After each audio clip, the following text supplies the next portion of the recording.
ครับผมเดี๋ยวยังไงเดี๋ยวพี่นนท์ทักทายสักเล็กน้อยแล้วกันนะครับพี่นนท์ทักทายผู้ร่วมชมเราวิทยากรของเราในวันนี้นะครับผมโอเคครับก็เดี๋ยววันนี้เราจะใช้ภาษาอังกฤษกันใช่ไหมครับคุณนัทใช่ครับผมแต่ว่าอาจจะต้องพี่นนท์อาจจะต้องมี translate บางพาร์ทนะผมเมื่อกี้เราคุยกันว่าอาจจะขอ translate ในส่วนของบางท็อปิกหลังจากที่คุณเจสเตอร์พูดจบแล้วในบางส่วนครับผมเป็นเหมือน wrap up เล็กๆน้อยๆครับผมโอเคได้เลยครับก็สวัสดีทุกคนนะครับผมนนท์อัครประเสริฐกุลนะครับผู้เชี่ยวชาญอาวุโสฝ่ายส่งเสริมเมืองอัจฉริยะจากสำนักงานส่งเสริมเศรษฐกิจดิจิทัลนะครับหรือที่เราเรียกกันว่า depa นะครับวันนี้ก็รู้สึกเป็นเกียรตินะครับที่ได้มาเป็นพิธีกรจะแบบจำเป็นนะครับแบบ ad hoc นะฮะของงาน Smart City Thailand Webinar ครั้งที่12นะครับซึ่งเราก็จัดกันเป็นประจำนะฮะถ้าจำไม่ผิดเนี่ยก็พยายามจะจัดให้ได้อย่างน้อยเดือนละ2 ครั้งเนาะแต่ว่าบางครั้งเราก็มีเรื่องการเปลี่ยนแปลงเรื่องของกำหนดการบ้างนะครับแต่วันนี้เนี่ยมั่นใจนะครับว่าสิ่งที่ทุกคนจะได้เรียนรู้นะครับจากเมืองใหญ่อันดับ2ของเดนมาร์กก็คือเมืองอาร์เฮาส์เนี่ยน่าจะเป็นประโยชน์กับทุกคนมากในเรื่องของมิติของการสร้าง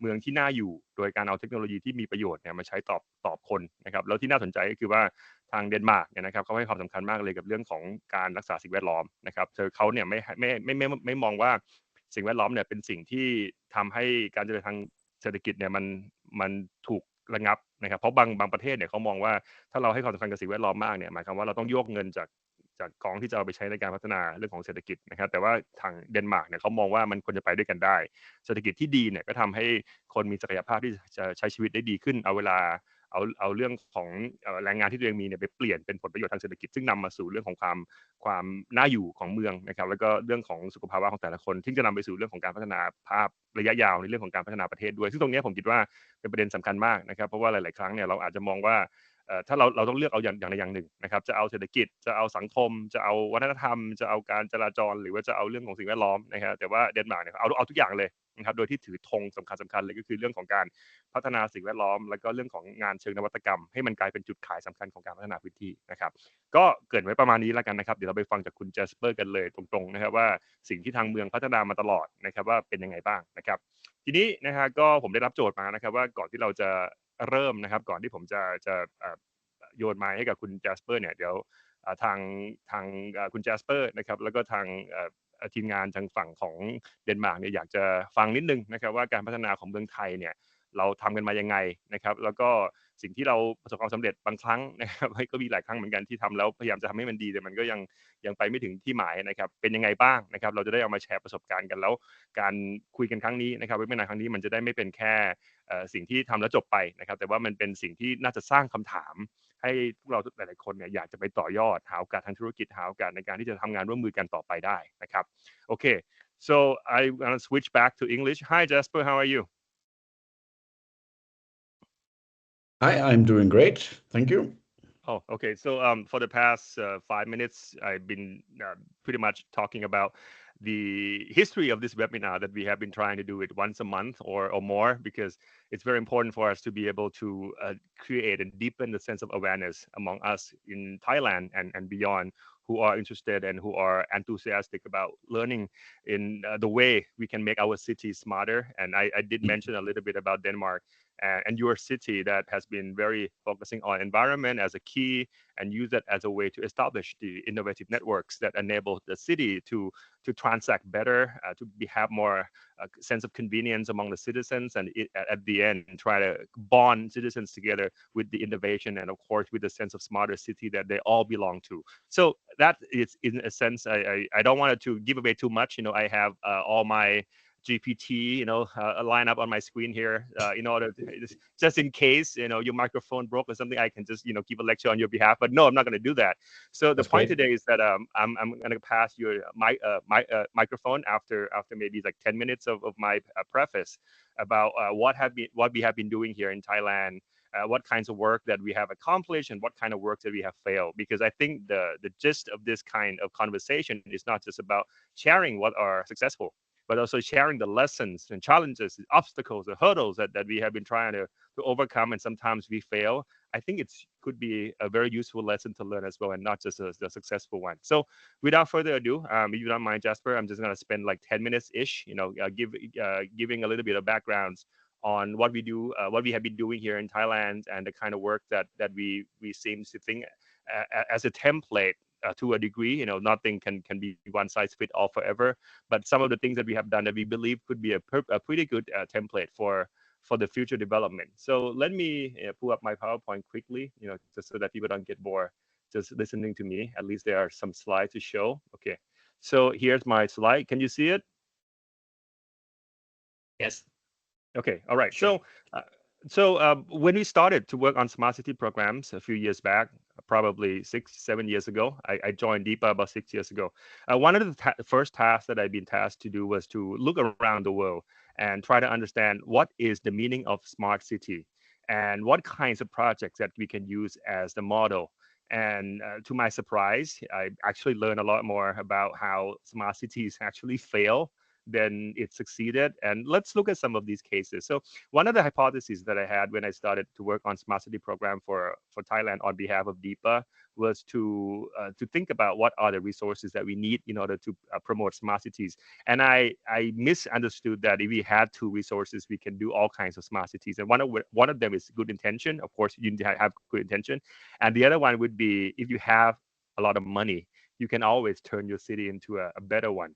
But turns out these are not very enough because if you look at these cases, I'm not going to go through them one by one, but if you glance through, you realize is that these are projects that were well funded and were put together with really good intention, right? The projects that you see on a top left corner, that was a really interesting project whereby the government poured a lot of money in order to build a very extensive, very comprehensive, very holistic infrastructure for people to use the very high speed internet in order to propel the transactionalities within the domain of digital economy in the city. But turns out that the capacity of the residents themselves, the ability of the residents themselves to be able to afford devices, to afford infrastructure that enable them to connect with the larger infrastructure was not there yet. So that doesn't matter how much the money or good intention that the city had put together in order to propel the project, it didn't yield any fruits. So that was one of the cases that we kind of hold dear,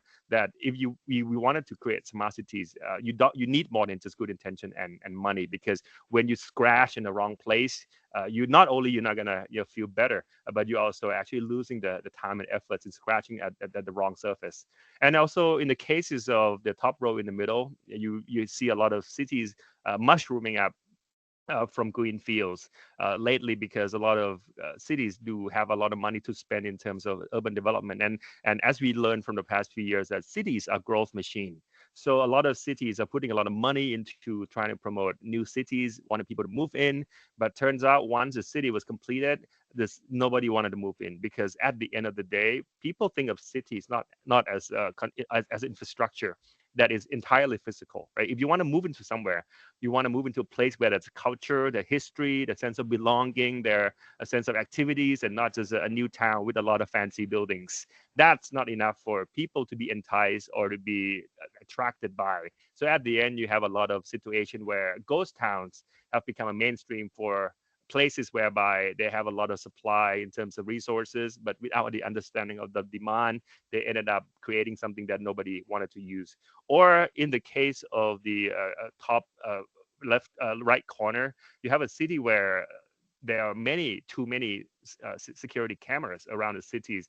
So people don't want to use public spaces because they don't want to be watched. So the ideas of having a lot of closed circuit cameras, and with the hope that would lead to people feeling more safe, actually backfire as the perverse, they become a kind of perverse incentives for people not to coming out to use public spaces. That the city has built a lot in order to serve the public, but because of the privacy concern, at the end, people don't want to use the public spaces. So that's another thing, that if you look at these three cases on the top row, you realize is that they don't have problem with money or intention at all. They have ample amount of good intention, and they have a considerable amount of money. But at the end, they didn't understand what is it that they could that could be understood as a real demand. So at the end, the results has been quite disastrous, because when a project like this pops up and it doesn't really lead to an actual driving of the economy. Not only did the project lose the money in the investment,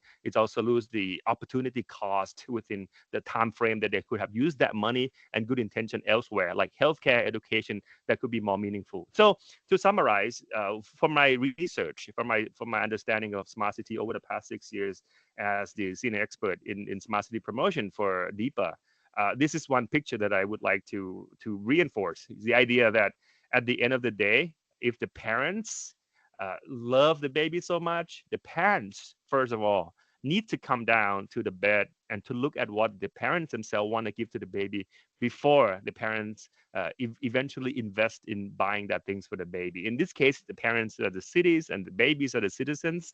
And you see in this case that the babies are not really getting the value that the parents want the babies to get. It doesn't mean that the parents hate the baby. Of course, the parents love the baby. Any cities would love the citizens to be happier.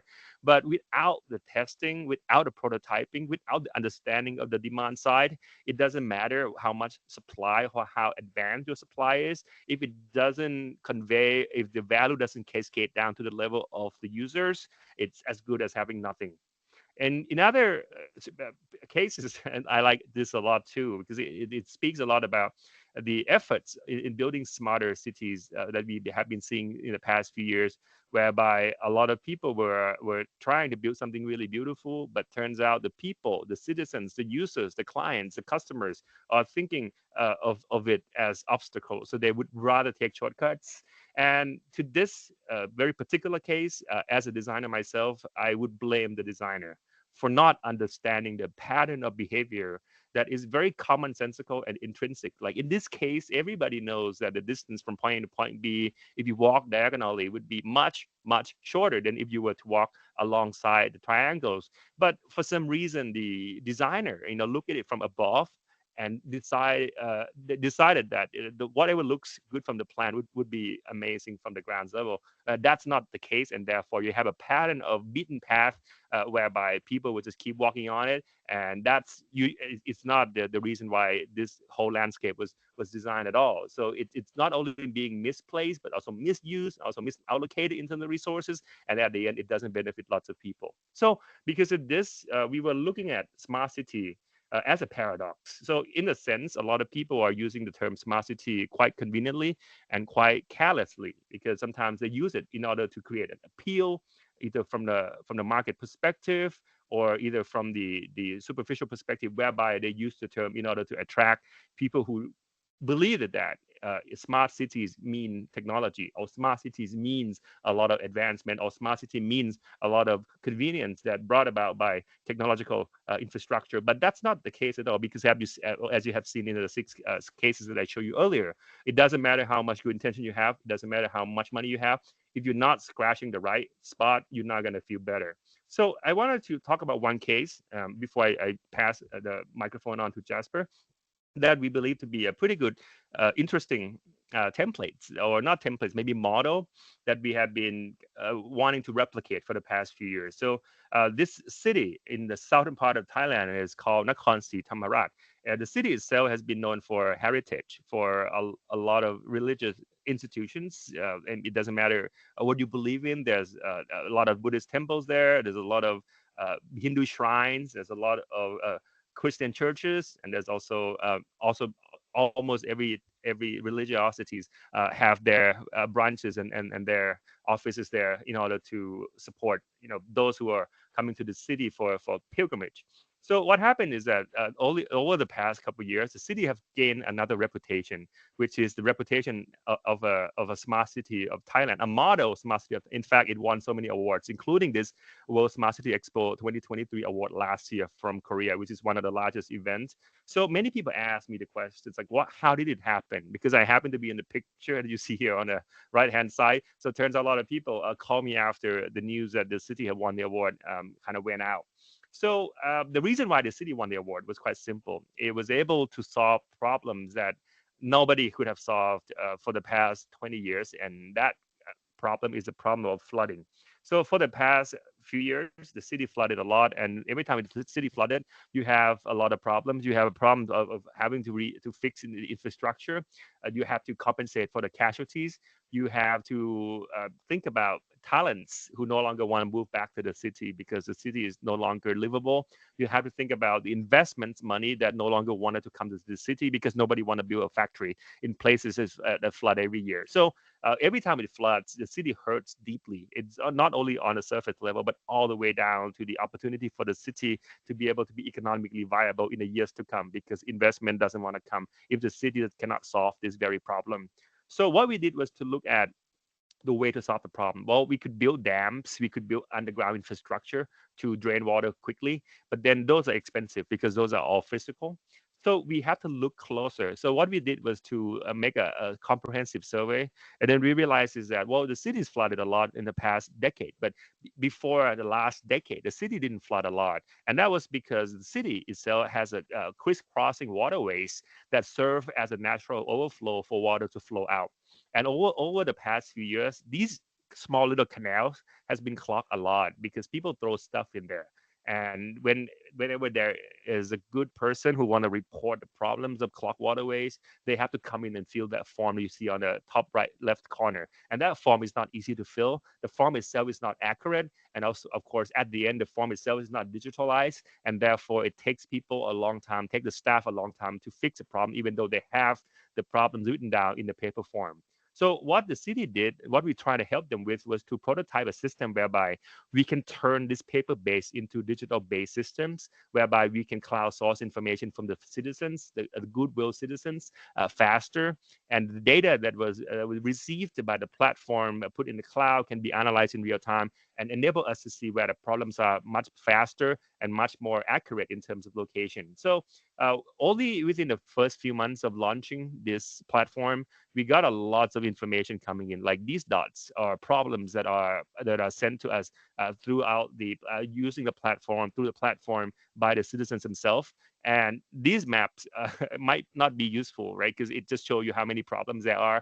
But at least you see the cluster, the concentrations, and where problems persist. These are the ones that are sent by the people. So with the metadata we can extract from the photo that people send to us, we can find the exact location with the proximity of error within the vicinity of 5 to 10 meters, which is not bad at all. And we also get the timestamps from the metadata. We also get the address of those who use their phones to take, so we can verify who they are in case we have some problems with prank sending or problems with scammers and so on. But that actually never happened. Only maybe like 1% of the time that we have some problem like that. When we turn this map into a heat map, we look at it from a different perspective now. We're looking at it from the data perspective now, right? So what we did from here was really easy because we just showed this map to our staff whose work would have to were about driving their trucks to locations where problems are to be prioritized, and they would use their truck to fix a problem. And this case is about clogged waterway. So what we have to do is to look at the location whereby the problem has been verified the most, in which case is the purple area, the darker, the more verified photograph and verified problems sent to us by ways of people using the cloud sourcing platform that we set up for them. And the blue lines are the waterways. So wherever the blue line intersects with the purple lines, those are usually 100% the places where the waterways are clogged for sure. And because we got a lot of verification there, all the fleets that we have could be sent to these spots and fix the problem first, because they are the one that has been verified, and they happen to be the one that are most concerned by the citizens themselves. Because when these waterways that in the past we would have to send our trucks randomly to locations that we don't even sure whether they have a problems, we lost a lot of time and labor in that process. But now we can target, and we can make sure that all the problems get solved in a very timely manner because we have the data to drive our decisions.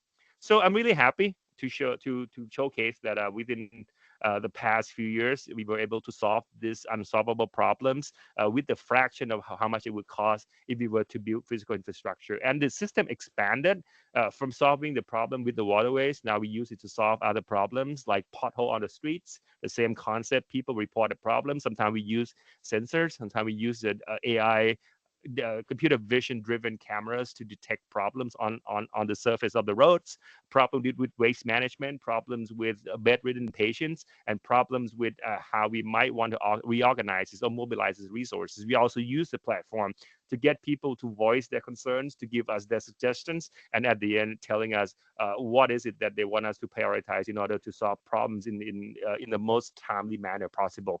So today we have about 85,000 subscribed citizens, which is about 85% of the citizens as a whole. So 85% of the entire population of the city is already using the platform on a daily basis. It's like a companion of the citizens. They have a problem, they report, they have suggestions, they also send. They want to look at a CCTV camera in the cities, they also use the platform. They want to vaccinate their pets, they also use the platform. If they want to make an appointment with the cities, they also use the platform. So, but this one thing that happened though, is that it doesn't happen overnight. It took time. The version 1 that we developed it about two years ago looked like the one that you see on the far left corner.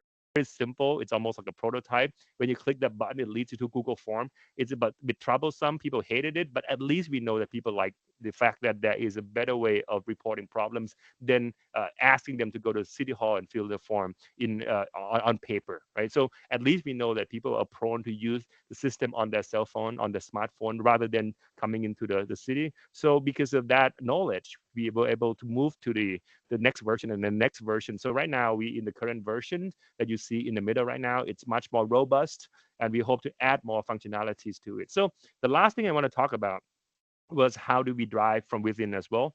Because as you might have the question here, so if the problems that get sent to the city so quickly like this, so every day cities must be receiving thousands of problems. So does it mean that you have to increase the number of the staff in the city hall, or you have to incentivize them differently? Because people don't want to work a lot. That's human nature. If we don't have to work, we don't have to work. But in this case, we also create a system which we replicate from all the ride hailing and ride sharing and then food delivery services, right? So when the staff of the cities fix the problems on behalf of the citizens whose problem got fixed would have to give the stars to the staff who fix the problems. And at the end of the year, which of the staff gets the largest number of stars will get promoted within the municipality. So we also drive it from within. And then because of this, we have every staff in the cities ready on their smartphones to go fix problems on behalf of the citizen almost 24 hours a day, because everybody want to get more stars in order to get promoted. So it creates not only the sense of incentivization from within, it also creates a sense of transparency, because now it doesn't matter who you are, doesn't matter what is your status. If you work hard, you get a lot of stars from the citizens, you get promoted. It doesn't have to mean that you have to have some connections with the higher leadership of the cities anymore. It's about your performance. It's about your ability to fix problems. It's about your ability to do less but gain more. So that is something that we have been doing in the past, and it's been very successful. So the average time that this system has been used to solve problem has been under 2 days. So we got it down to 42.34 hours. And when we break it down, you see that some of the problems are harder than other, like sewer drain. It takes about 106 hours because sometimes you need to procure more materials in order to fix problems. And for things that are quite easy to solve, like animal control or flood responses, we try to fix them within 17 hours. Remember, all these staff want to fix problems in such a way that get them more stars. And the more that they work more efficiently, the more they know how to work efficiently. So the time that they use in order to fix problems will get lower and lower as their expertise grow and their ability to move the needle become much more commonplace rather than something that they have to be trained in. But all these came about not because depa is there. Well, we were there and we were helping, but this happened because the city and depa worked together with the team of so-called smart city officers. So we set up a team that have all the expertise, whether in public management, whether in urban management, waste management, flood mitigations, data analytics, anthropology, sociology, mathematics, statistics. We form a team within the municipalities and we work with them to come up with solutions. And before we actually drive the solutions, we test it out We make sure that the solutions are good for the citizens, and they're not just something that people think they're good for them, but it actually has to be good because we test them before we actually drive the processes. So we at depa has come up with another protocol called digital catalogs. So we know that it's very hard for cities to procure projects, especially if it's something that is out of the ordinary. Like they have been doing roads and bridges for many years. When it comes to cloud computing, when it comes to IoTs, the cities sometimes do not have any idea whether that can be done, or sometimes they're afraid of the fact that they might be audited. So we make it easier for them by creating a digital catalog, whereby we put all the solutions from the trusted providers, that we check their backgrounds and check their records and make sure that all these solutions are the one that are trustable, are workable, and of course they are efficient and effective. We put them on a catalog, and and any solutions on this catalog can be pick and choose by municipalities and public agencies, and they can bypass all the bureaucracies and move directly to procurement. And there are many benefits that they'll get from it. For the public side of things, they get a much faster, much more robust, red tape-free systems where the procurements could be very easy to do. And for the private sector, they'll get tax deduction, they get the external funds and vouchers that we can provide it to them, and they also get the CIT exemptions for the cost of digital investment capital.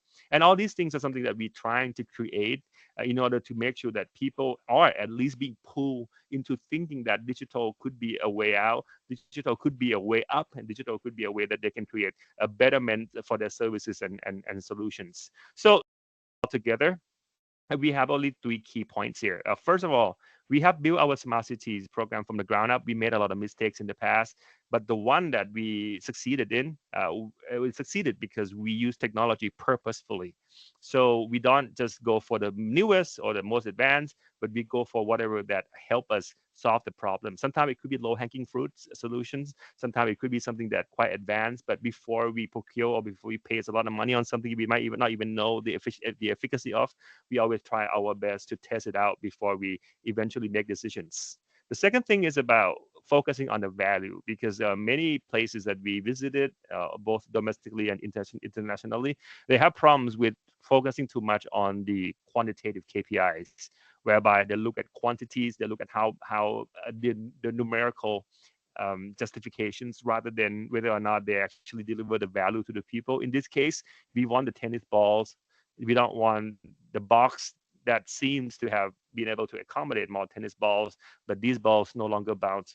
We want the box that contain balls that still bounce. So the value itself is more important than numerical justifications. And last but not least, we have the ideas of thinking big, act small, because when we think big and act big, we are prone to fail big as well. Because when we think big and act big, it only means that you haven't thought it through.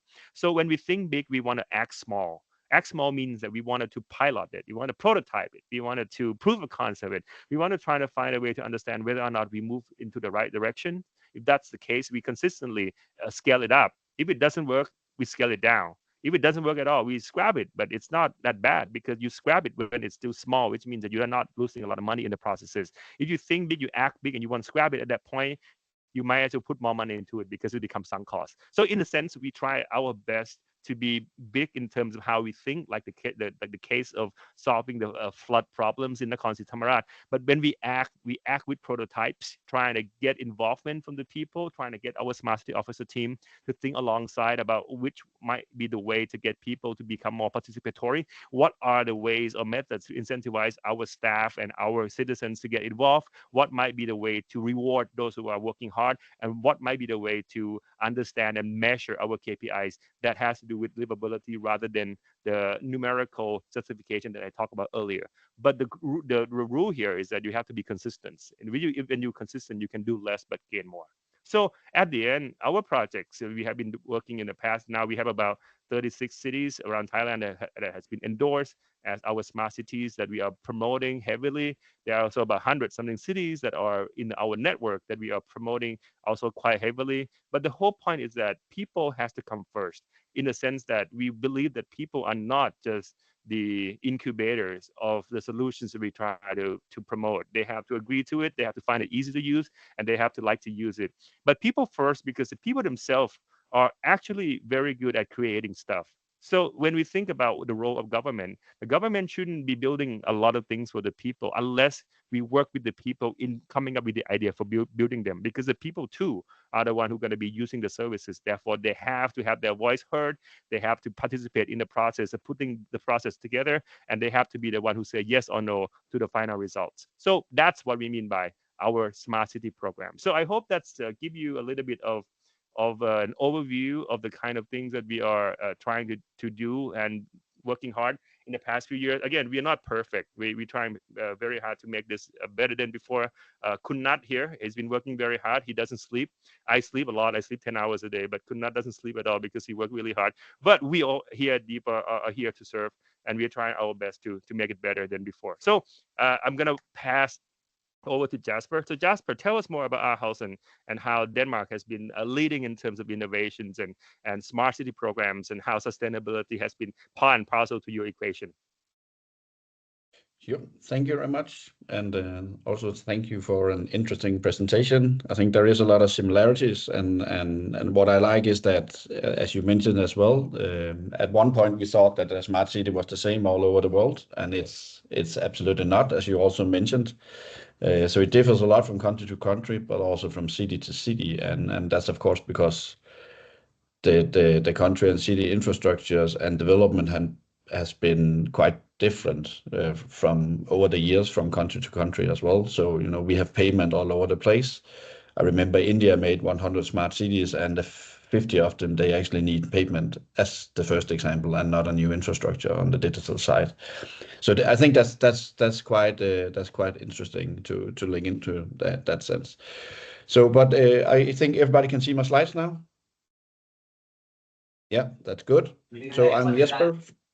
That's good. Jesper from Aarhus in Denmark, and I will tell you a bit about who Aarhus is as a city, but also what we are doing within the smart city area, also in regards to sustainability and the challenges that we actually have.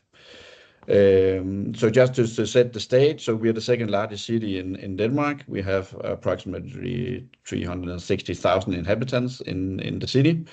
In the larger Aarhus area is of course bigger. We are a student city, which means we have a university, and there is approximately 5,000 students at the university. And the funny part with our city, or one of the challenges you could say, but also the good part, is that 50% of the population in the inner city is actually between 20 and 29. So in that sense, it's a young city, not in the sense of how old the city is per se, but at the citizens actually living in the city. Because when people stop their university education and other stuff, they tend to move a bit outside the city to have a house, they have kids and all that kind of stuff. So that's of course give another challenge in that sense. The city in itself, we have approximately 25,000 employees, which also means that some of the work that we do is related, of course, to all the citizens, which is the most important part, but also in relation to the employees in the city.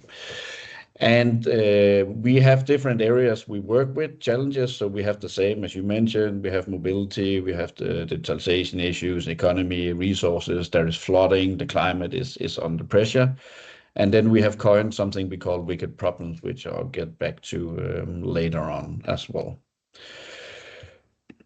So the strongholds within the economy is within the food area. Denmark come from a food agriculture society. Life science, health, tech is big. ICT, luckily, because that's something that is really important. Clean tech is also one of the areas we have. Then we have a lot of creative industries, and then a new area popping up that is becoming stronger and stronger is the cluster around water technology, which is also becoming more and more important, not only to Denmark, but all over the world in that sense. So as mentioned before, the city has a lot of challenges. Some of it is very tangible. We have flooding, we have potholes in the streets and everything. It's something that we can somewhat fix in a certain degree. But we also have, complex problems that we are trying to look into, which is quite difficult to solve because we don't have the tools to it, and what we have tried to do for decades hasn't worked. And in Aarhus, we have coined these 6 areas as something that we would like to look into. And not saying that we would fix it all, but we were trying to do our best to at least fix some parts of it because it's quite difficult. And also the last part is that it's not something that we can fix ourselves in Aarhus. It's something that needs to be fixed in Denmark overly, but it's also something that needs to be fixed in the world. So that means citizens, public sector, companies, organizations, everybody needs to chip in to make sure that we reach these goals. So just to say that with young people, mental health is quite a global issue at the moment. We don't know why. Maybe it's because of social media. Maybe it's because of something totally different. But we need to figure out what's actually going on. The health sector is under pressure. People are getting older, which means that they live longer. It means that they will be more sick in the late years as well. We have less young people coming up that can take the jobs and that kind of stuff going on. So the demographics also plays in. We have the mixed neighborhoods and integration. People tend to live in areas where they look like the other people in the economy and children based and all that kind of stuff. That's something we need to tend to as well. Of course, climate sustainability, as mentioned, is one of the really important parts as well. The democratic conversation is under pressure. So we have a lot of echo chambers and everything on social media. So how can we actually make sure that people tend to get involved in the democratic conversation, which is very important for our country at least. And then, of course, recruitment and competencies. The world is changing. We need more digital competencies. We also have an issue. We don't have people enough that we can employ. So what do we actually do? So these are some of at least the 5 problems that we're really trying to look into and see what can we actually do. And what we're doing with these is that it's a bit outside the smart city area because it was something that's been coming up afterwards. But this is also just to say that there is a lot of different things we need to solve, and we're also changing the way we're looking at things because we need to do a more systemic innovation approach to reach these problems, where a lot of the other problems could be solved by at least some kind of traditional ways of going around technologies and the way of how we work. So as mentioned, Aarhus wants to be CO neutral in 2030, which is approximately around 5 years from now, give or take. And that means that we are in a hurry, of course. And the good part is that since 2008, we have turned our CO2 emission down by half. But it also means that we still have a lot to do in that sense. And the difficult part from our side is that 90% of all the CO2 that is being let out in the city is not ours, as ours is the government side. So that means we need actually to do something that can make sure that the citizens, the companies, and everybody else is behaving in a new way, making sure that they are actually the ones in charge of the 90%. And that means that what we actually need to engage here is of course, we need to do what we can with technologies, new ways of doing stuff in the city. But we also need to find out how can we actually change the behavior on everybody living in the city, because if we don't do that, we don't have any chance to reach this part, because the government can only do there so much in that sense. And that's both the local government as a city, but also the national government in that sense. So what have we been doing in Aarhus? So ITK stands for Innovation, Technology, and Creativity. It's a unit in the city that works with smart city solution, technology-driven innovation, but also citizen-driven innovation or user-driven innovation, as we would like to call it. We are divided in different sectors, approximately 80 people working with this, and this is just to show that I will be talking about the innovation part, which is the one I'm heading. So it's the Center for Innovation and Aarhus City Lab. But a lot of the other stuff that we're doing is actually also working into that area. So we have Futures Lab that are looking into the EU level and seeking funding for projects. We have the IoT Lab, which is a competence center for the whole city in regards to how can we actually use IoT to something else. And then we have GovTech Midtjylland, which is actually a combination of, combination of 13 municipalities and the region that has come together and trying to see if we do technology-driven innovation, how can we actually leverage and scale it into other cities? So it's not just one city that is doing something and the other city is doing the same, but just in a different way. And everything we are trying to do in these different areas, we put together in the innovation side and trying to leverage the combination between the municipality, the cities, the citizens, and of course all the organizations that are based in our area. So the focus from our side is that we work very openly. That means we do open innovation. We work together with all the clever people in the world, not only in Denmark. We work together with the citizens, of course. They know a lot. They know at least a lot about their challenges and maybe also solutions. We work with open data. We think that if we put the data out, people can actually put something on top and use the data to make new companies and new and better solutions for the city. And of course, we work with open source in that sense, trying to make sure that the IT solutions that we buy and provide is not vendor locked in that sense that we would like to own our own data. We would like to make sure that we can make the changes that is actually needed to get into place. So this is just to say that this open approach is actually what's driving us, and it's also the way we are looking at the citizen engagement part. Yeah, I think I went through all of these some sense, and just to come back, so to ask the question, why does cities exist? And there is different ways you can look at it. You can look at it is because there is a lot of people living in an area, and then you call it the city. But actually, as a municipality, our greatest task is to create quality of life for the citizens that actually live in the city. And that's also why we would like to move from doing something that is in just the city's interest. It's not about the city, it's about the citizens who actually live in the city, because that's what makes the city as it is. So that's why we put citizens in front of everything we are doing and trying to create value in that sense. So early 2010, we started working with Smart City, a bit before actually, but we came up with a strategy called Smart Aarhus, which was like the umbrella for everything we were doing within, digitalization of the city was like the first step, but more and more it became more of making a livable city, a sustainable city, and all these terms that is part of it. But as you can see here, our main goal was to create a city where citizens and everybody else were part in a collaboration of running and developing the city.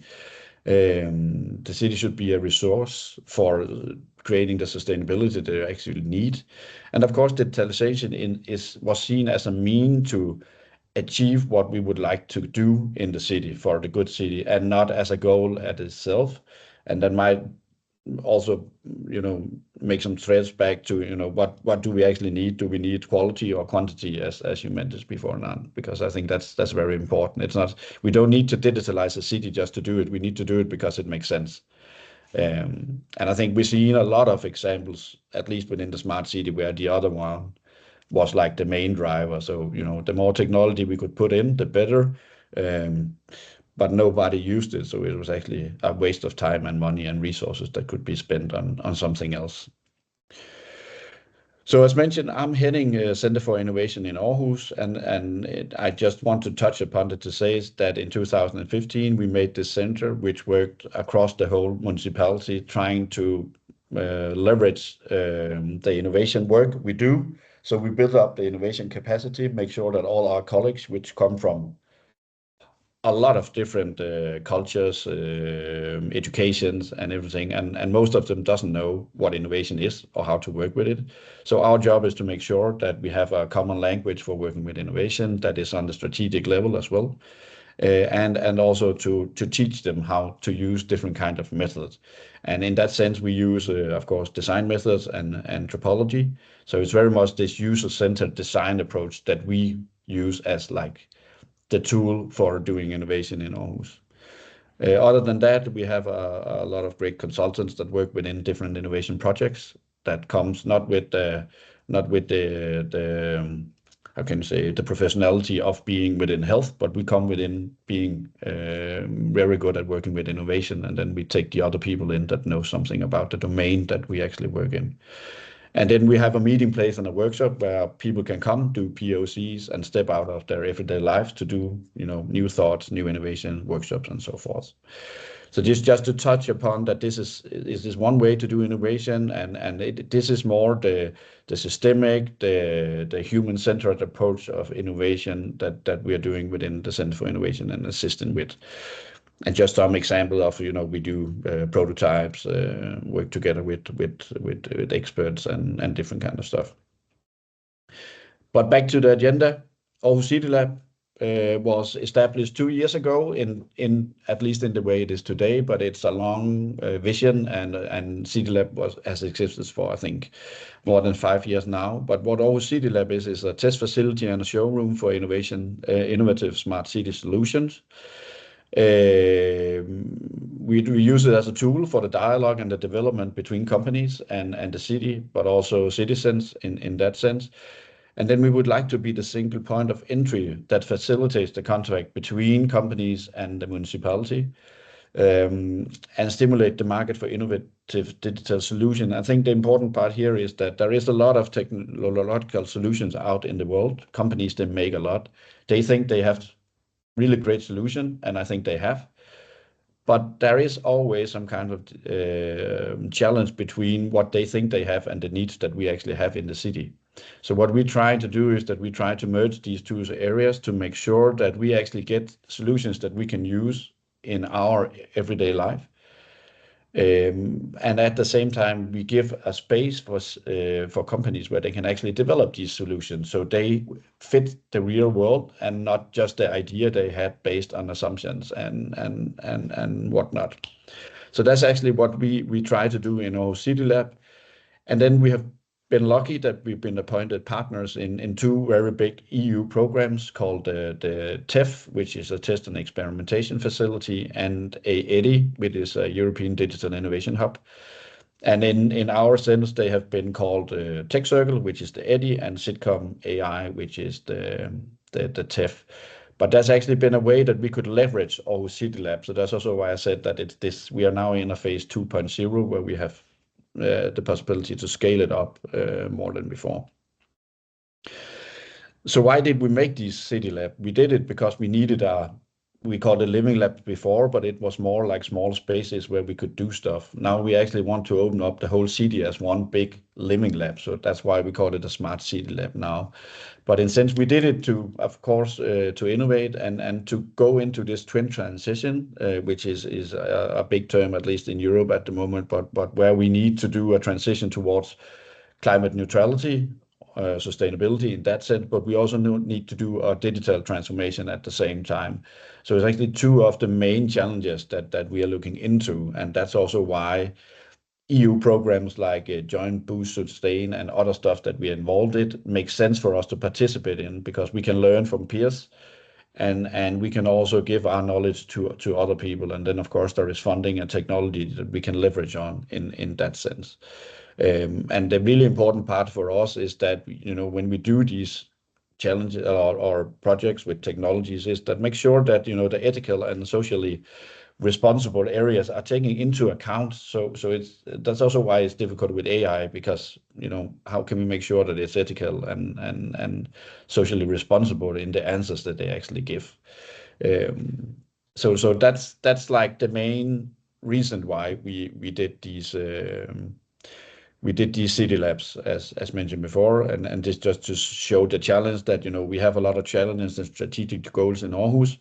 In GovTech, as mentioned, in other municipalities as well, we have the same. We can try to meet these needs through our City Lab and then make better solutions to problems we have in the city and in the world in general. At the same time, leverage the growth for companies, because, if they make something that works for us, hopefully they can export it to other cities and then, other countries in that sense. So one of the areas that we started up with was the harbor side. So that was the one called City Lab in the prior days. As you can see, it's a quite large area by the harbor where there is a lot of activities, events going on. But what we did was that we packed this area with IoT, Wi-Fi, open source solutions, IoT platforms that can actually be used to collect data, and as well a big screen for mediation if that was needed. So that's where we started from. We tried to look into, how can we look at waste levels? What is the outdoor climate? We would like to have crowd monitoring. What is the water level as well? Because We have the same issue with the flooding at the moment. I just saw that we have 21 less days with under 0 degrees in Denmark. And that actually means that we had 21 days with rain instead. That means that the sea levels, of course, are rising, but also we live on a hill. So that means all the water coming from the top of the hill wants to run through the city and into the water side. So we, of course, we need to take into account these areas as well. It's not on the level that you showed before, but still, we looked into how can we do smart lighting and everything. And the main idea behind this was actually that it was for citizens and for companies, so they could put up sensors, they could put it into the system, they could make data, they could make solutions based on that data that could actually afterwards become solutions that we could acquire if it met the needs that we actually have. We still have this area, but what we're going to now, as mentioned before, we would like the whole city to be one big living lab and not just an area. But of course, we pick out areas that can be used for different things in that sense. We also make it a robot lane as well. We would like more mobile outdoor robots in Aarhus to make sure that they can do stuff that we haven't seen before.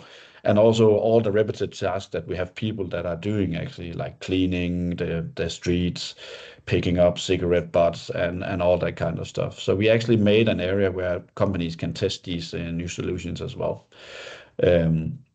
Also from the idea that they do a lot of testing within the laboratories. And the main issue is when you move from the laboratory out in the real world, all the difficulties happen because suddenly if you have vision cameras and all kind of stuff, if you get sunlight, direct sunlight, you get rain, we have seagulls that suddenly land on the camera or on the robot.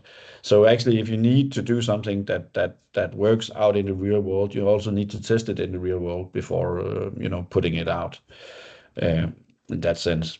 So this is some of the first robots that we actually tested at that area.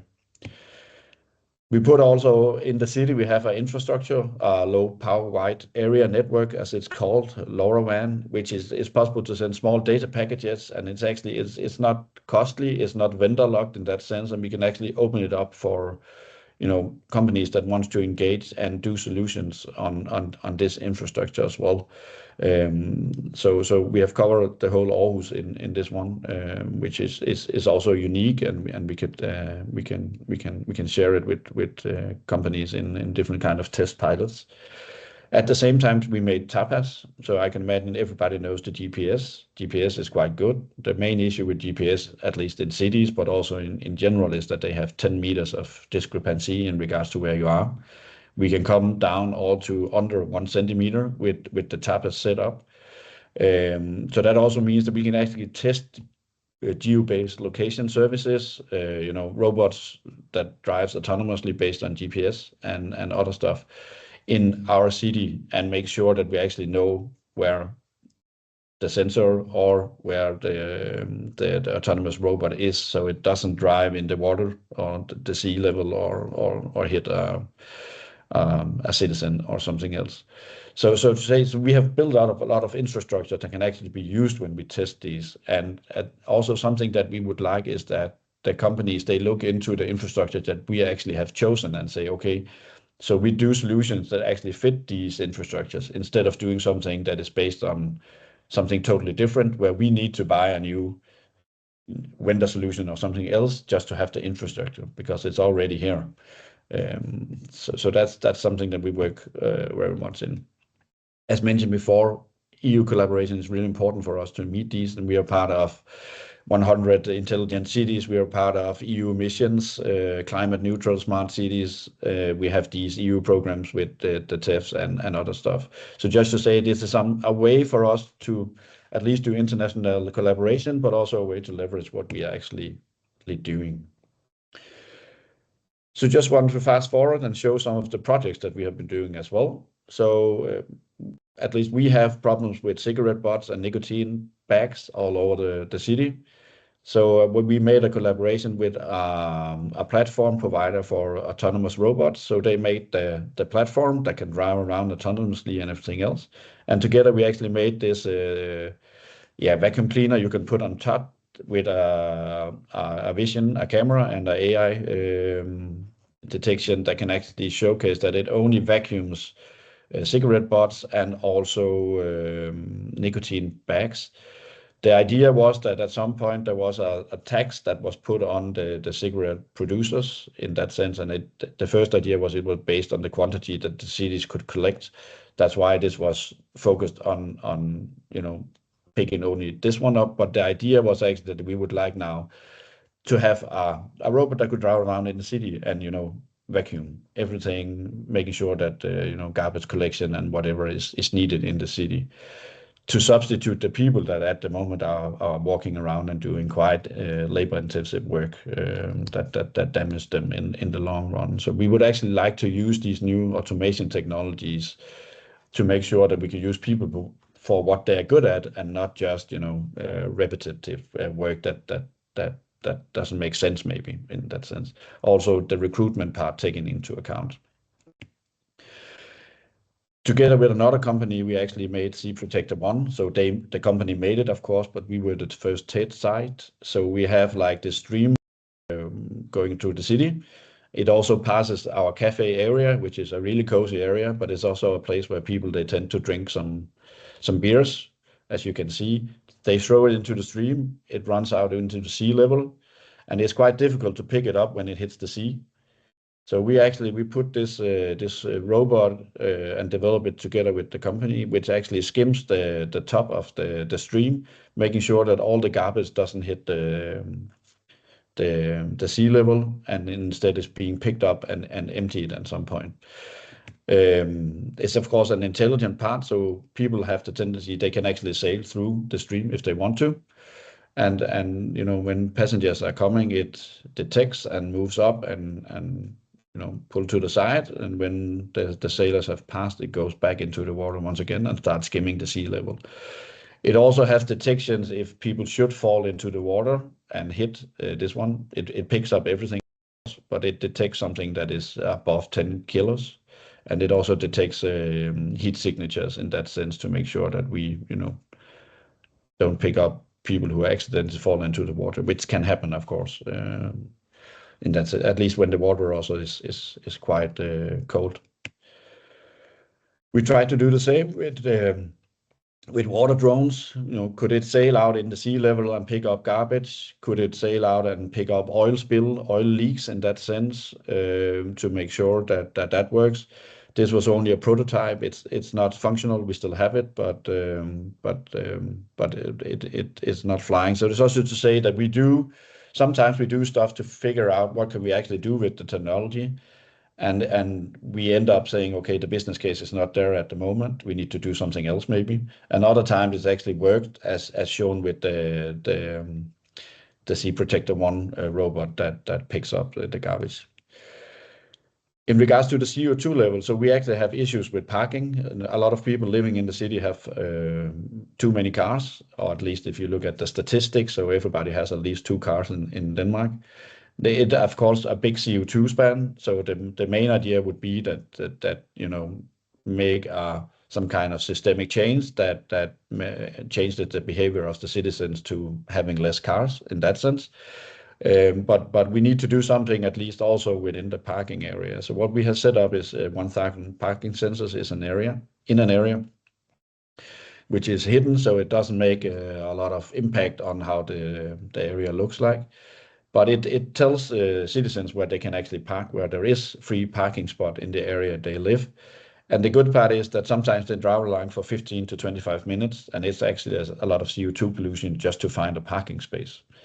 So this is like one of the ways that we are trying to commit to being more CO2 neutral in the last parts of the areas that we can do something within the city center, as mentioned before.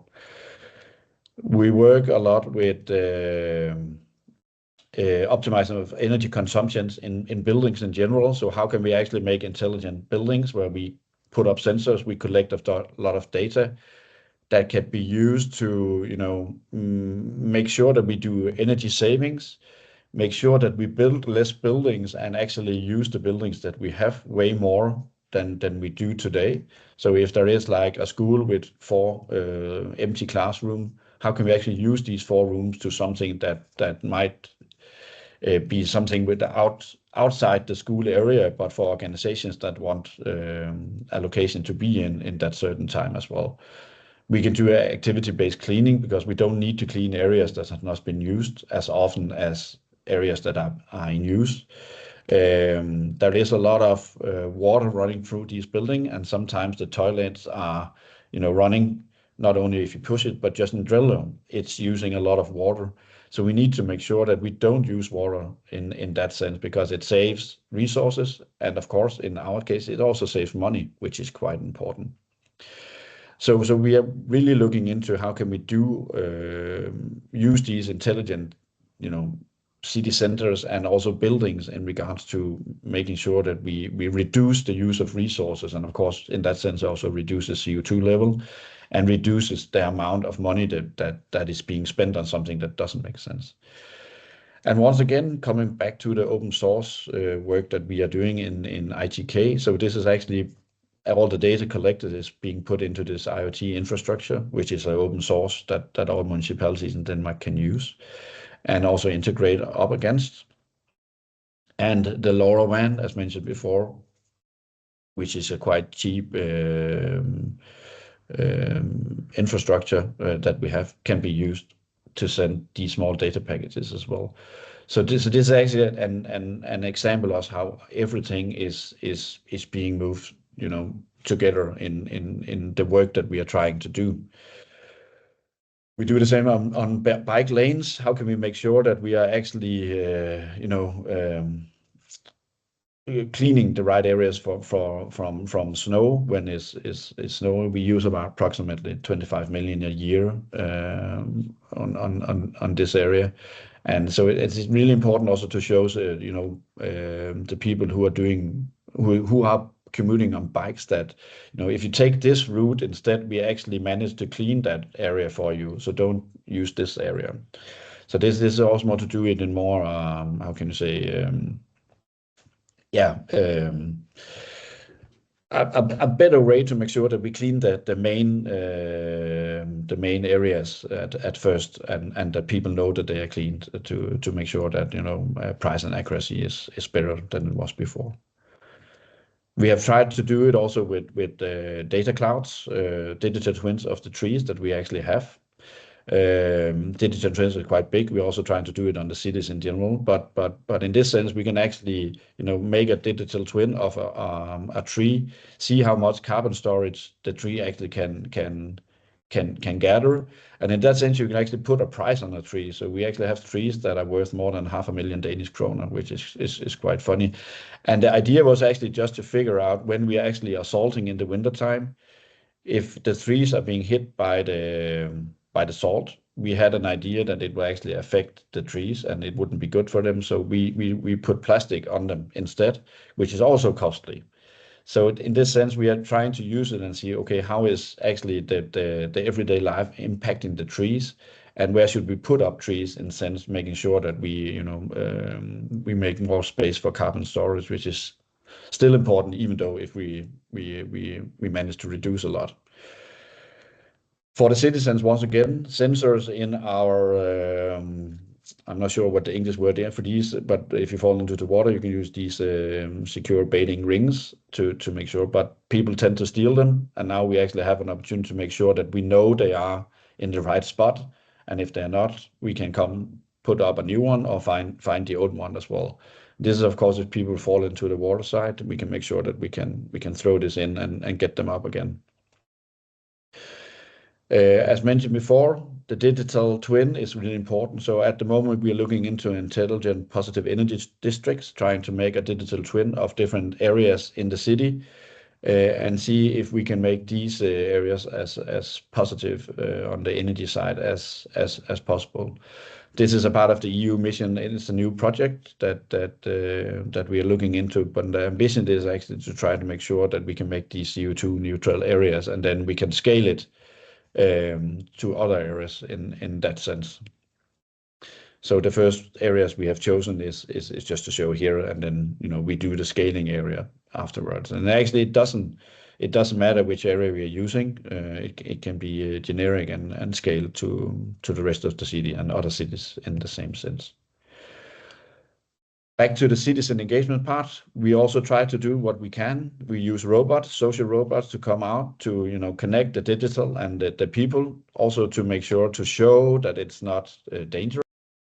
But it's also something that can be used to tasks that we can't commit to today in that sense, and it can be used as an information area.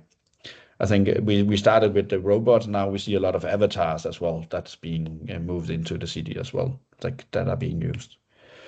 We made conferences. We have a lot of, or it's actually more a festival. 2 years in a row, we have made a festival that connects citizens, companies, and the public sector in the work and the talks and dialogue about technologies and what it can actually be used for.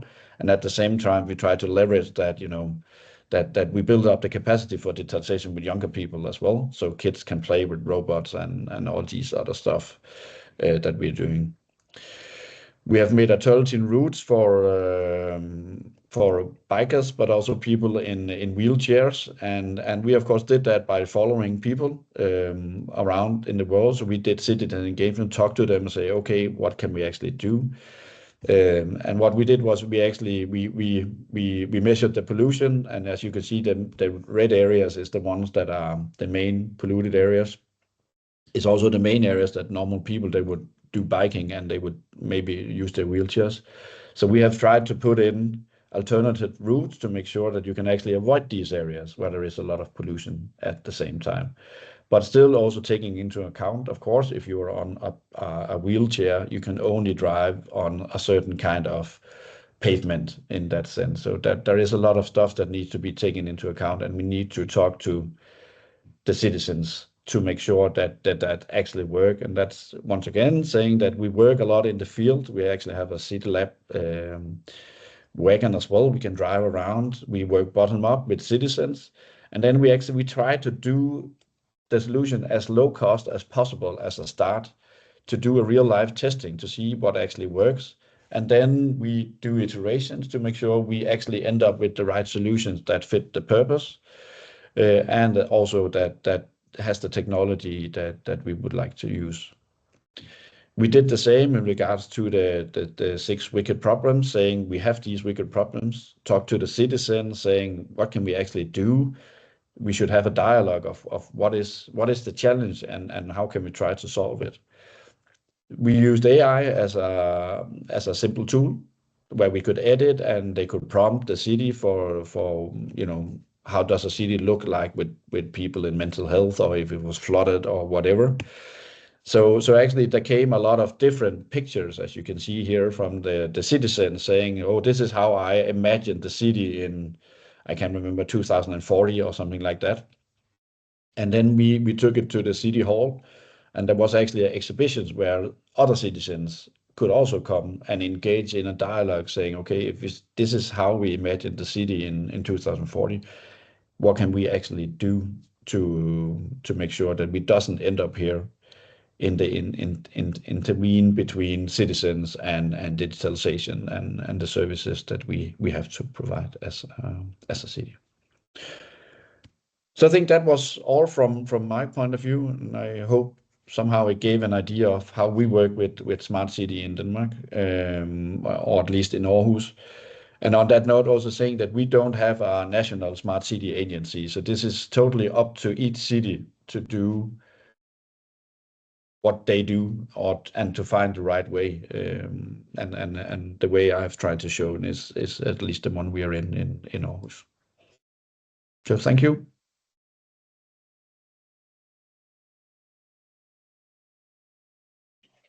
Okay, well, thank you so much, Jesper. So as you were talking, I was using my AI tools, actually 5 of them in front of me. One of them is actually transcribing your talks in real time, and I API it over to Microsoft Teams so that people who are participating in this webinar, they can just read the summaries also in Thai. But because I think there's a lot of things that we have to digest a little bit here, because you share so much about what's going on, and and makes me want to go to Aarhus right away, actually. But I'm pretty sure lots of people here have the same feeling. So let me spend like a minute or two just summarizing everything you just said in Thai, and then I'll move right into the Q&A sessions. So those who are at home, yeah, and sorry for not doing pauses. I actually promised I would pause so you can translate. I totally forgot in my.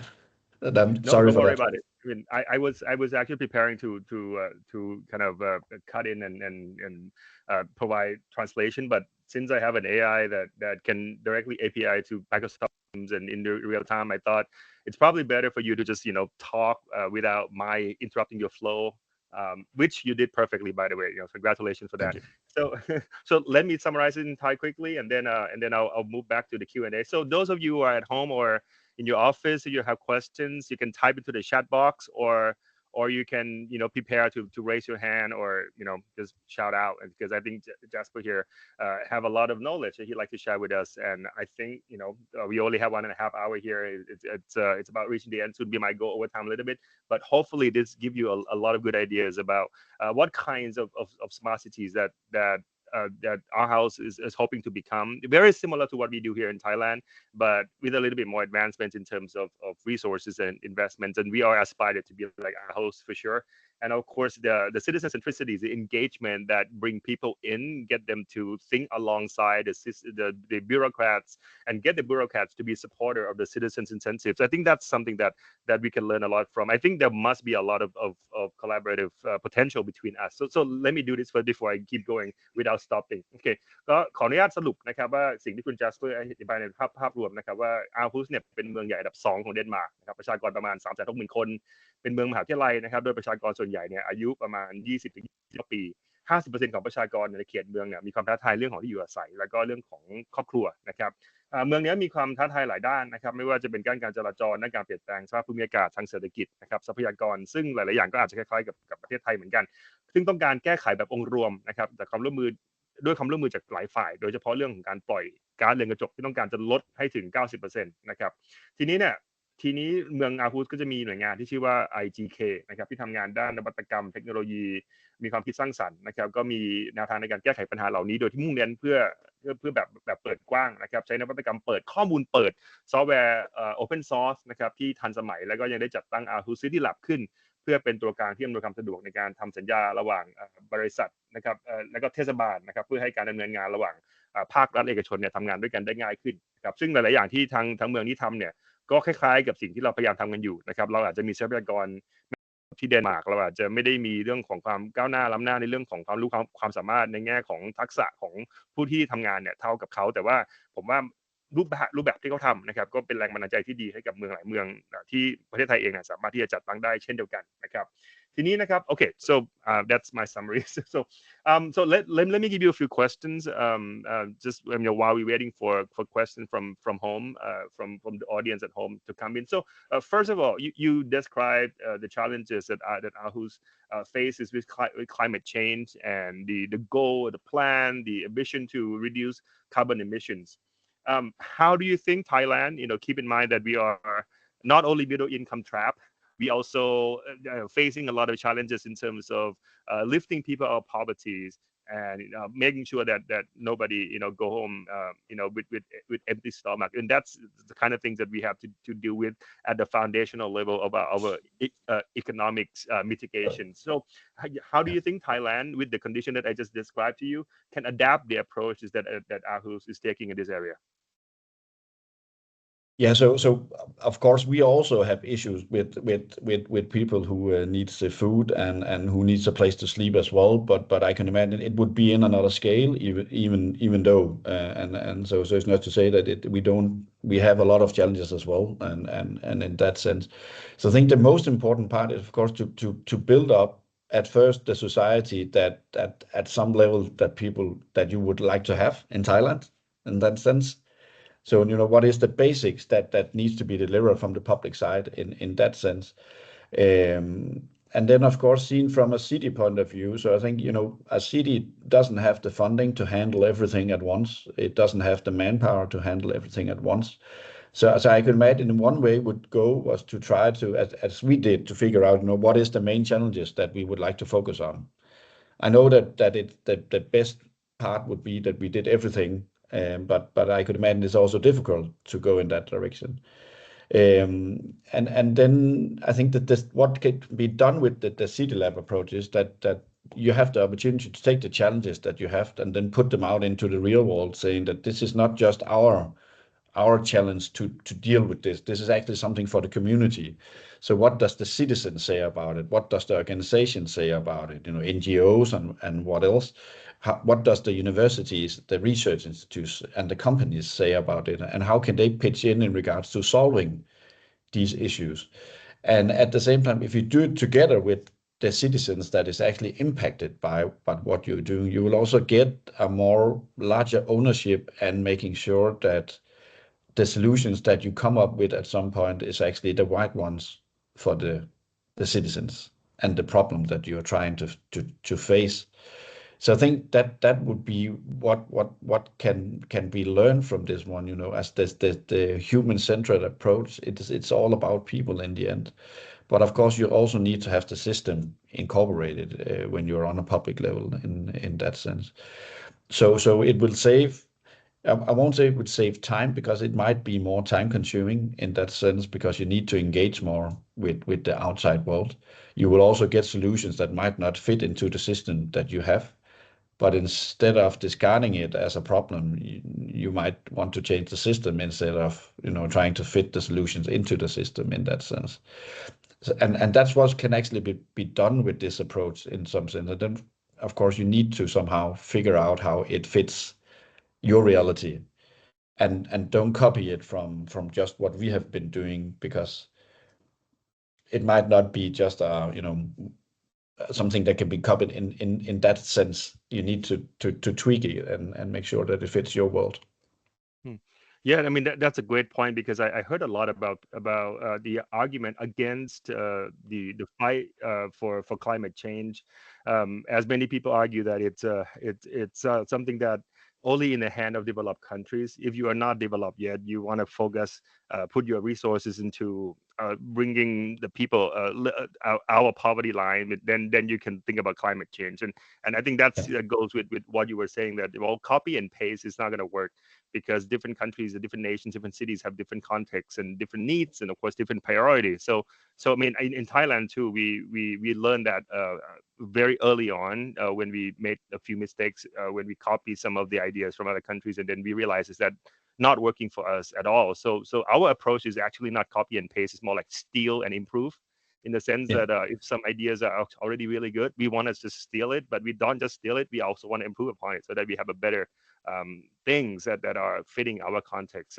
So I mean, if I were to ask you, like tongue and cheekly, do you think that carbon emissions and climate change is a problem that could be easily solved by developed countries, or you think places like Thailand have a role to play, even though our priority at the moment is to make sure that people is able to make ends meet? Yeah, I think, of course, you're right in the sense that we all have a certain amount of challenges that we need to deal with, and some areas or countries might have dealt with some really early on in the decades, which means that they can move forward to the next ones. But solving one solution also sometimes create a new one in that sense. So we have, if you take the carbon emissions, so we have a lot of electrical cars now in Denmark. It's not an issue in that sense, but it's an issue in the sense that actually the cars, they weight way more than before, because of a lot of horsepower. There is a lot of I can say rubber from the tires that is running off more than before. And we also have our infrastructure problem in regards to electricity at some sense. It's not because it's like bad in that sense, but just saying that when you solve something, you create something new. And that's why also the systemic change, you need to think about, when we do something in a system, something new will happen. So we need really to, think holistic about all solutions that we create in that sense. To answer the question with CO2 emissions and carbon neutrality, as mentioned before, it's not Denmark in that sense who is the biggest polluters in the world. So if we fix it, it doesn't matter in the overall agenda. You will still have sea levels that will rise around your area, I could imagine, and a lot of other stuff going on. So just to say, it's something everybody needs to do.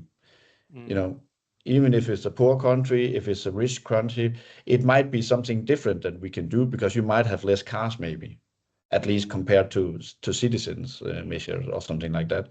So I think if we don't work together, and if everybody is not a part of it, it doesn't matter in the end. You know that the 1.5 degree increase is something that is globally. It's not something that is a Danish phenomenon, and it's not a phenomenon you have in Thailand only. So I think we need to do something in that sense where you can say that the local poverty is more like a local problem in that sense. And that's also why I can imagine it feels more like an area that you need to do something about locally. But a lot of the challenges that we have is actually global, I think. Yeah, I mean, I resonate with your sentiment quite well, because the other day I was at a coffee shop and I refused to take the plastic cup topper and straw because I want to be good for the environment. I don't want the plastic straw and stuff to go into the ocean and eaten by sea animals. And then at the same time, I was looking at my Twitter, and then I read about how Kim Kardashian and Taylor Swift were flying privates 3,000 miles just to get a cake and then travel back home. It's like, what am I doing here? You know, I'm not getting plastic straw because I want to save the earth, but all these celebrities are like flying private 3,000 miles just to get one piece of cake and then back. So that's 6,000 miles in total. So yeah, it's collective responsibility that everybody have to do together. It doesn't matter the amount of work you put in as an individual, unless you're a very polluted individual. In this case, I think a lot of people have a role to play in trying to make the world a better place. There's a couple questions coming in.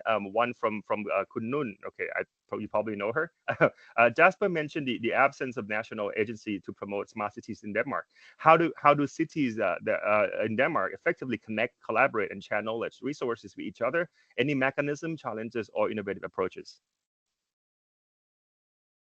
Can you repeat it? Just one. Okay. So unlike Thailand, I mean, we have depa as the coordinating agency for smart city promotion. Denmark doesn't have one, as you mentioned. So how do you effectively connect, collaborate resources among cities if you don't have a hub like depa in Denmark? Yeah. So as shortly mentioned, so we have Denmark is divided into 5 regions. So there is the central Denmark region where Aarhus is part of that. So we made the GovTech Midtjylland as one point where we have engagement with 13 municipalities and the region as well, making sure that we do stuff across borders, city borders, not country borders, but in the sense that we learn from each other, we share experience, we collaborate on what we can actually do. We have done something similar on Zealand, where the capital is based as well, called F2D2, which we are also collaborating with in the GovTech area.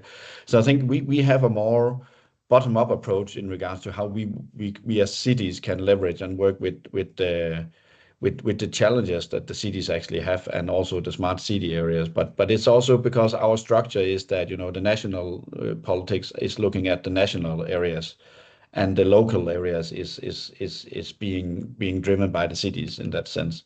So there is also something in regards to how the setup is being made. But we do what we can to make sure that we get everybody on board.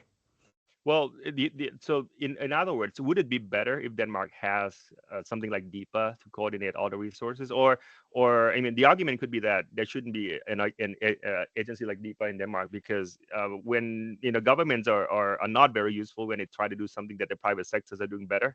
I mean, that's the main argument. Like back to Milton Friedman and all his ideas about how government should play the minimal roles in trying to sustain the societal innovation. So, what do you think if Denmark were to have an agency like depa? Would it be useful or not? No, actually, I wouldn't say no, but in the sense, it seems we have tried to establish it before, because the smart city was on the agenda, and we have the Ministry of Digitalization and other ministries is part of what we're doing. There is also a ministry for climate areas that is working within the field. So I think actually that the way it's coined here with something having the domain saying we want to do something on a national level within an area, and then it's up to the cities to do do it in a sense they feel the right way in regards to what budget they have, in regards to the citizens that live there and everything. So I think I wouldn't say that we need a depa in that sense, but that doesn't mean that it's not. I think it's been worthwhile in some countries, as mentioned before. The one I know the best was the 100 smart cities in India, but it also came up with challenges because then somebody feels that it's a one size that fits all. And as you mentioned before, it's not a one size that fits all. And I could imagine even in Thailand, it will differ from city to city what you need to do. All right. Okay. I think we have a couple more questions before we let you go, Jesper. The other one is that how does the money come from to fund your team? So the team is funded by the municipality in itself, and then as mentioned before, the EU programs that we are part of, mainly at the moment is the Sitcom and the Tech Circle projects, who is running what we are doing in the City Lab, and then we have a lot of other activities. Some of the areas I showed was also EU projects that was funded in that sense, and some of it is funded locally. So it's a mix between municipality money and Danish government money and EU level funding. Okay. The other one is that any ideas on how to address the digital literacy gap between the citizens and at the city level? Yeah. So I think in that sense, so we have approximately 18-20% of what we call digital literacy in Denmark, as I recall the numbers. But digitalization and digital platform has been a part of Denmark for many years now, and it's actually optional, but more with exceptions. So instead of so everybody should use a digital solution, and if you can't use it, you can get some different options instead, if it makes sense. But we do the festivals, making sure that we try to integrate, people with technologies, also showing that new technologies are not dangerous in that sense. At the same time, we have different kind of cafes. We have app cafes. We have digital cafes where people can come to the citizen service and get help with, filling out forms, using apps, using NemID or MyID as it's called in Denmark, and e-box and all the solutions that we have. So we try to build it up, and then of course, most educations now is working into integrating digitalization in some point. But it's not, we are not there, and we see actually new challenges now, because we have the elderly people who are some kind of digital literacy in sense, because they are not raised with it, and they might not think that there's something they should use their time on. And then we actually have the new generation who is using technology in a total different way. So they actually don't know what's going on behind the scenes. They just know how to drag and drop with the fingers on a screen, and they don't care for reading mails online and stuff like that. So there is actually challenge on each side that we need to take into account. So we also need to adjust all the time, but we try to do our best, and we try to once again engage with the people who are the groups that we need to take care of. Awesome. Well, we have another 10 questions actually. Maybe we do a couple more. Because otherwise this could last forever. Because I think we are enjoying this, and I think we're learning so much about what is going on the other side of the globe. And at one point we're gonna try to come visit you, because I think there's so much to learn from, and from based on my experience, I think the best way to not wasting time doing things is to not try to reinvent the wheels when the wheel has been perfected by someone else already. I think Aarhus and the work of Jesper and his team has been a good evidence that we have so many new ideas that if we try to embrace and learn from it from within, we might be able to come up with solutions without having to spend a lot of time wasting a lot of time on things that we could easily have done. So that's another question from Mr. Nukun. The question is it possible to visit ITK? Yeah, sure. Just reach out. Okay, reach out, and then we'll provide Jesper contacts in there. So what potential opportunities do you envision for collaboration between Thailand and Aarhus in advancing smart city development? Yeah, I think that's the $1 million question. I must say that I don't know enough about Thailand to know what can be done, but at least a lot of the challenges that you mentioned in your presentation is the same that we have, but just in different scales and in different areas. And a lot of the solution is also something that we have done. We also have the pothole app and different areas. So I could imagine that it's something learning by, what kind of failures have we made, what kind of successes have been made, maybe not only on the solutions, but maybe more on how we do the innovation approach and how we tackle, the digitalization of the city, digital literacy, and all these kind of stuff. And then I could imagine the easy part is always, to get a technology into some kind of situation. The difficult part is to make sure that it actually works and people want to use it. Right. Well, I mean, I took part in a few programs with the EU and of course partners in other developed places like Korea, Japan, the US, and the UK. And there are a few programs whereby they're trying to get us from Thailand and also other Southeast Asian countries to visit cities in Europe, especially in Austria, where they're quite proactive about trying to do tech transfer between Austria and those who might benefit from their technologies, and with a hands-on intensive experience that learn on site, and of course learning about what kind of capacities that could be built.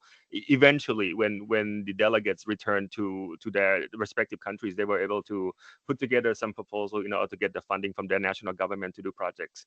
So I mean, that could be one of the ways that I think Denmark and Thailand can work together on, in the sense that we look at stakeholders who really keen to transform, and then use the vehicle of the kind of works that we have been doing together as the platform for us to try to come up with the pilot projects that could lead to not only galvanizing support from stakeholders as a whole, but also as a way to look into what Jesper has been giving us a lot of ideas about of over the past half an hour, which is to not try to fit everything into one sizability, but try to expand your scope of modification so that you have the abilities to modularize things and at the same time customize them to fit the needs of each of the contexts. And I think that could be a very important domain for us to kind of work together. Well, I think there will be more conversation between us. I mean, so if audience at home have any more suggestions on what we can do, please pass it along to us, and then we will be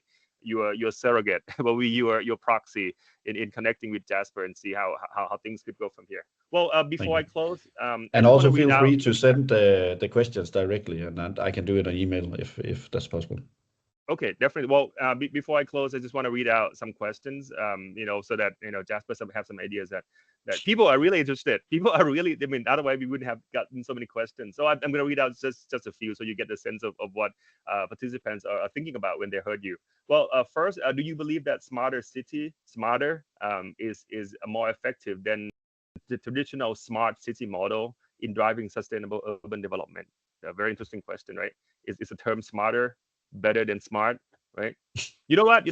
Let's do yes and no for now. So I'm gonna read out a question. You say yes and no without any reasoning. Just your facial expression. Do you think smarter city is a better approach than smart city? I'm not sure I know the difference. So it would be something in the middle, I could imagine. Okay. Well, in your experience, is LoRaWAN a more suitable low-power wide area network technology than 5G? I think it's in many ways it's cheaper than 5G, and you don't have the vendor lock of you need to buy a phone subscription somewhere. So there is it can do different things, but 5G has a way more bandwidth, so you can set larger data packages on that one. Thank you. It's a yes or no question, Jesper. Sorry. Thank you for the would you say that an open data platform is better than proprietary vendor-specific solution in smart city initiatives? Okay. Do you think citizen-led innovation is a core pillar of smart city concept? Yes. Based on Aarhus's work, do you feel digital twins are more powerful tools for smart city planning and optimization compared to siloed sensor networks? I would think so, yeah. Okay. Would you agree that a smarter city approach emphasize ethical, responsible use of AI and other emerging technologies are more than traditional smart city model? Yeah. In your opinion, does a smarter city framework encourage more holistic system-level view of urban challenges compared to the smart cities focus on individual use cases? Yes, if you do it the right way. Okay.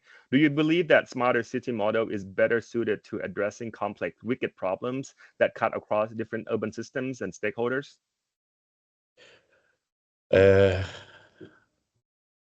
It's not a yes and no question. It is if you do systemic innovation as the part of it. So if you use human-centered and systemic innovation in understanding the challenges, then yes. And if not, then no. Okay. Would you say that smart city concept aligns more closely with the UN's new urban agenda for sustainable, inclusive, resilient cities? Yeah.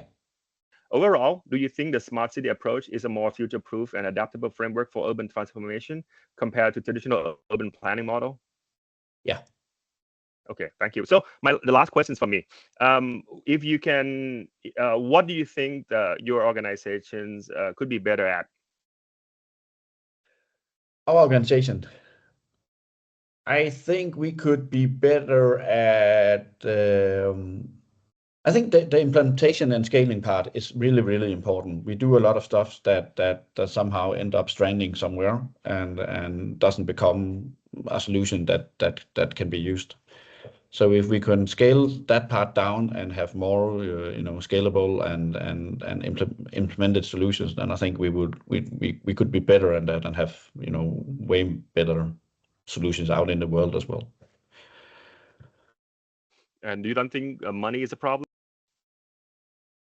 Yeah, money is the biggest, but that's always, that we always say we have too little resources in funding, and we do, but it's something that we need to tackle, and there is the money that there is, it's not like there is falling money out of the sky anyway. So I think instead of always raising that as an issue, I think we need to, somehow handle that is the world we're living in. So how can we do that with the money that we actually have instead of always asking for more?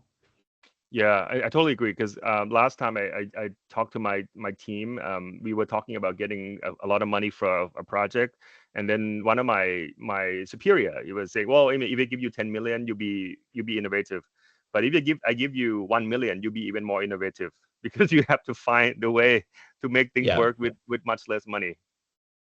But I think that's also that's also a dangerous task, because then you use innovation as a way to save money, and that's not the case in the end. You need to use money to develop. I don't buy that one. With giving less than you get more. It doesn't work like that. But we need to do what we can with what we have. Well, there got to be an optimal point, right? Because I mean, now Exactly. we're talking so much about government efficiencies. I mean, thanks to what happened in the U.S., the whole ideas of like, what does government has to do? What is the role of government, and what kind of efficiency are we talking about when it comes to not just innovation, but also creating a sense of livelihood and sense of belonging among those who are working in the domain. So, well, thank you so much, Jesper. I mean, this brings us to the end of this insightful discussion today. I want to extend our heartfelt thank you to the wealth of knowledge that you share, experiences at Aarhus, smart city, smart and maybe smarter cities transformations, and of course, I mean, your the potential collaboration between us is limitless. I think we could start a conversation about what kinds of things that we wanted to do together. Maybe we can pair our our immediate KPIs and see what fits, and then we can even expand beyond that into new domains whereby what we can learn from you and what you think you can learn from us could lead us to a much more